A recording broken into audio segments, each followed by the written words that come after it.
mga kababayan, ma'am sir, this is Jam, the Filipino channel ang inyong pong lingkod. So today is February 3, 26. Tayo ngayon ay papunta dyan yan sa may SSS San Francisco Del Monte, Quezon City. May Paraiso San Monte. Okay, at dadalhin po natin yan sa may SSS East Avenue. East Avenue Central din naman, Quezon City po yan. Okay, magbabalik po tayo mamaya konti pag nakuha na po natin sila. Kung ang laro ay hindi na masaya, pause na muna. Tandaan, ang tunay na panalo ay responsabling manlalaro. Responsible Gaming hatid sa inyo ng DigiPlus para sa mas panatag, mas balanse at mas masayang paglalaro. Isang paalala mula sa DigiPlus. Mula sa number 1 Smart Dishwashing Base. Galing-galing mo, Smart Dishwashing Base ko. Pritong ulam na masebo, nato masero. Galing for everyday. Yan pag Smart ang dishwashing base. May double tanggaling formula. Tanggal galing ang sebo at bacteria. May para walang mahiginis pa dahil kami mga plastic na produkto. Galing-galing mo, Smart Dishwashing Base. Heavy duty linis bawat pahid. Smart Dishwashing Base. Manufactured by ACS Manufacturing Corporation. ISO certified. World-class quality. Kamubo at ika, hindi na pinatatagal. Ilabas ang ginawa. Flemex Forte Capsule. Ang Flemex Forte Capsule ay gawa sa natural na labundi. Tumutunaw at nagpapalabas ng plema. At dahil nasa blister pack, madaling bitbitin. Easy to carry, easy to drink. Yun Pascual po. Mag-easy-easy dahil may Flemex Forte Capsule. Basta labundi, Flemex. Pitex with an F. Generic name of Flemex Forte. Tanggal ang plema, tigil ang ubo. Maluwag ang paghinga sa Flemex Forte. Basta lagundi, Flemex. Ang Flemex Forte Lagundi Capsule ay mabibili sa pangunahing butika o drugstore na malapit sa inyo. Basta AM, ECMM. Ang atay ay importanteng organ ng katawan. Sa unhealthy lifestyle, maaari itong madamage at humina. For liver health, may Liverade Pro. Ang Liverade Pro ay silimarin and vitamins. With proper diet and exercise, it may help maintain liver health. Ang Liverade Pro ay maaari ding makatulong sa treatment ng chronic inflammatory conditions tulad ng fatty liver. Take it from the pros. Mag-liver up na. Liverade Pro. Silimarin plus multivitamin is the generic name of Liverade Pro. If symptoms persist, consult your doctor. Para sa maayos na liver function, Liverade Pro. Liver up na tayo. Liverade Pro. Palitang kumpirmado. Radyo Patrol. Servisyo sigurado. DZMM. Basta AM, DZMM. Oras po muna tayo mga kapamilya. Naku, alas 12:30 na po. Oras sa sa inyo ng ACS Manufacturing Corporation. ISO certified, world-class quality. ACS. Nagbabalik ang headline ngayon. Inihain sa Kamara panukalang no work, no pay sa mga miyembro ng Kongreso. Sa panukalang ni House Majority Leader Sandro Marcos, nakasaad na makatatanggap lang ng kompensasyon ng mga mambabatas na ginagampanan ng official legislative duties tulad ng pag-attend sa plenary sessions, pagdinig ng mga komiting kinabibilangan at iba pang official activities. Hindi papayagan sumweldo ang mga mababatas na hindi pumapasok ng walang valid reason. Maliban na lang kung may sakit na kinumpirma ng doktor, inaprobahang leave of absence at nasa official travel o mission. Posible namang patawan ng suspensyon o matanggal sa pwesto ang mga mapatutunayang mandaraya ng attendance record. Kinondena ni Senate President Pro Tempore Panfilo Lacson ang pagdawit ni Senator Lauren Legarda sa Manoyko sa Senado. Halika mula sa Senado hatid ni Radyo Patrol John Garner. John! Inulit sa ni Senator Lacson ang pagkukusay kay Senator Legarda sa mga pagpapabalik sa kwento. Kay Senator Natutong yung pong sinabi ni Lacson na ilang malisyoso kundi sadistic din ang ikinakalat ngayon ng mga umaring nasa likod ng mga nagbalutang na may pagbabag sa liderato ng Senado. Ayon kay Lacson, matapos alunin si Legarda ng Senate President. Ngayon naman ay pinapalutang na voluntaryo umanong nagpahayag si Legarda na tutulong sa pagkuha ng suporta ng kanilang mga kasama. Una nang sinabi ni Soto na solid ang mayorya at wala siyang natanggap na balita mula sa kanyang mga kasamahan na may hindi masaya sa kanyang pamumuno sa Senado. Sinabi din ni Senate Minority Leader Alan Peter Cayetano na hindi pa mangyayari ngayon ang pagpapalit ng liderato ng Senado dahil wala pa umanong sapat na bilang ang minorya para patalisin sa pwesto si Soto. Itinanggi rin ni Legarda na may alam ito sa umuukong na pagpapatalsik sa Senate President. Sabay tiis na wala rin aniyang kumakausap sa kanya tungkol dito. At yan ang balitang kumpirmado, sigurado ito ang Radyo Patrol John Garner, FM. Maraming salamat, John Garner. Sinagawa ang mediation sa kasong cyber libel na sinampa ni Manila Representative Rolando Valeriano laban kay Cavite Congressman Francisco Barsaga sa Manila Prosecutor's Office.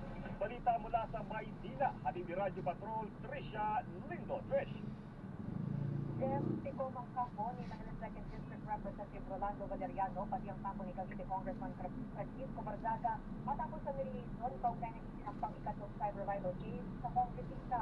No-show ang dalawang kongresista sa Manila Prosecutor's Office at mga abogado lamang ang nakadalo na hindi naman nagbigay ng pahayag dahil nanatiling nilang confidential ang anulang napag-usapan. Paliwanag ni Atty. Denison De Silva, legal counsel ni Valeriano, requirement ng Department of Justice na sumailalim muna sa liaison para makita kung posible pa itong maaresto. Case-to-case basis niya ang karakterang pigil ng complainant depende sa mga pagkusuan sa liaison at maaaring kompensasyon o public apology ang maging kondisyon sa respondent. Sakaling magkasundo sa liaison, magpapasa ng compromise agreement sa prosecutor ang liaison sa susunod na linggo kung kakailanganin. At yan ang balitang kumpirmado, sigurado.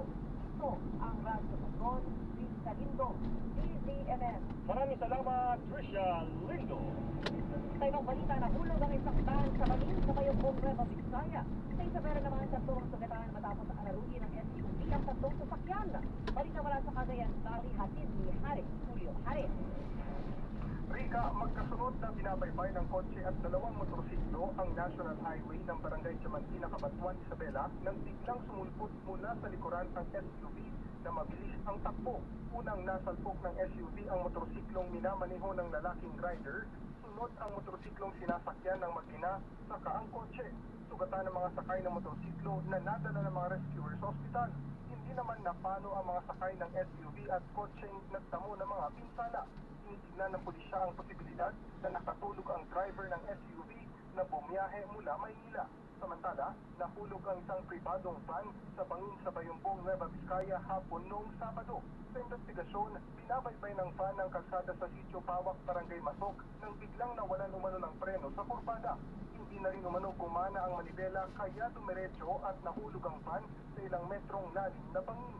Nagtulong-tulong ang mga pulis para masagip ang driver at dalawang sakay kabilang ang isang batang lalaki. Lahat sila ay maswerteng hindi nagtamo ng malalang pinsala o sugat sa katawan. At yan ang balitang kumpirmado, sigurado para sa DZMM, Aris Julio. Maraming salamat, Haris Julio. Headlines sa Visayas at Mindanao. Sinuspindi ng Office of the Ombudsman ang Mayor, Vice Mayor at 10 konsehal sa bayan ng Mindanao kaugnay ng issue ng quarrying. Opo, yung grab na ito ngayon.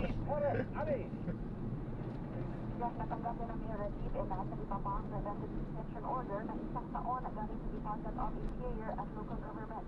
Dahil ang ito sa reklamo ng ilang pribadong individual na hindi nagbigay ng permit ang alkalde sa negosyo sa City na Barangay Gindaruhan na may kinalaman sa Paraing. Pinapasa ng reklamong paglabas sa Anti-Graft and Corrupt Practices Act. Gate ng Mayor, pinoprotektahan lang nila ang bayan sa posibleng pagkuho ng lupa at iba pang sakuna. Sa ngayon, asawa ng Mayor na siyang First Councilor ang uupo bilang Acting Mayor. May natira pa rin isang konsihal na magiging Acting Vice Mayor. Hinihintay din ang patnubay mula sa DALC sa mga posibleng papalit sa sinuspindi ng mga konsihal. At yan ang balitang kumpirmado sigurado para sa DZMM, Ani Perez. Maraming salamat, Ani Perez! Oras po muna tayo mga kapamilya, it's 12:36. Ang oras ay natin sa inyo ng Flemex for Kids. Mommies, agapan agad upo at lemang nakabara. Pambatang lagundi, Flemex. Showbuzz ngayon! Showbuzz ngayon! Magbabalik sa America's Got Talent ang Filipino-American singer na si Jessica Sanchez. Pero sa pagkakataong ito, siya ang magiging guest host ng AGT TikTok Live Showcase. Sa anunsyo ng International Talent Competition sa social media, maungunahan ni Jessica ang talent showcase sa February 3. Sa nagdaang season 20, si Jessica ang itinakal na Grand Champion ng America's Got Talent. Una na ibinahagi ng Pinoy Pride na maglalabas siya ng album ngayong taon at naghahanda para sa isang concert na gaganapin sa Pilipinas. At yan po mga balita ang aming naganap. Ako po si Jeffrey Hernandez. Ako naman po si Rica Lazo, hanggang bukas sa CGMM Radyo Patrol 630.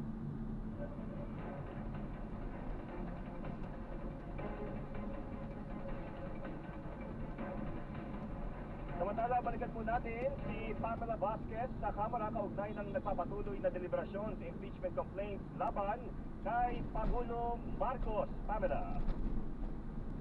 Yes, Jen, natapos na nga talagayin ang muna ating kalawang komento impeachment complaint tungkol nga doon sa paglalagay na ni Pangulong Rodrigo Duterte sa ICC at yung drug use ng Pangulo kung saan na hindi lang mababata sa nagsabi na nga na insufficient ito nga naturang offenses. Sa ngayon naman ay tinatalakay na iyong kabiguan ng Pangulo na ito ang ilang provisions sa national budget kaya ng program appropriations kung saan ang mga miyembro ng komite ay nagpapahayag na ng kanilang manifestation kung may sapat na batayan pagdating sa substance ang naturang offense. Ating balikan ang pagdinig. It is also not a constitutional duty to veto every unconstitutional provision because we have to first determine which provisions of the budget of the GAA is unconstitutional, and at that time there was no determination that the provision was unconstitutional. So, thirdly, we cannot impute culpability on his failure of not using it because it requires proof that there was bad faith and corrupt intent. That's why the President did not use his veto prerogative. So, Madam Chair, that is my position on the third allegation. Thank you, Honorable Secretary. The Honorable Pina. Thank you, Madam Chair. Madam Chair, I agree with some of the positions expressed here that in the case of the third act under discussion, what is in question is the exclusive discretion of the President to veto power of the President. And the allegation here is that veto power was abused. Now, abuse may be done through positive act or also through inaction when discretion is required. So, in the case here, one allegation is that the President failed to veto unconstitutional provisions. Now, it may be the case that there are certain provisions in the budget that are blatantly unconstitutional or illegal, in which case the President precisely has been given the veto power in order to address that. And if you read the presidential veto messages, veto of certain specific provisions are often justified by the President explaining that this particular special provision approved by Congress will be in conflict with existing law. Therefore, it is vetoed. So therefore, tama lang po, pwede itong maging a ground for impeachment yung hindi pag-veto. Lalo pa kung talagang lantad na lantad sa illegal ang provision na yun. No?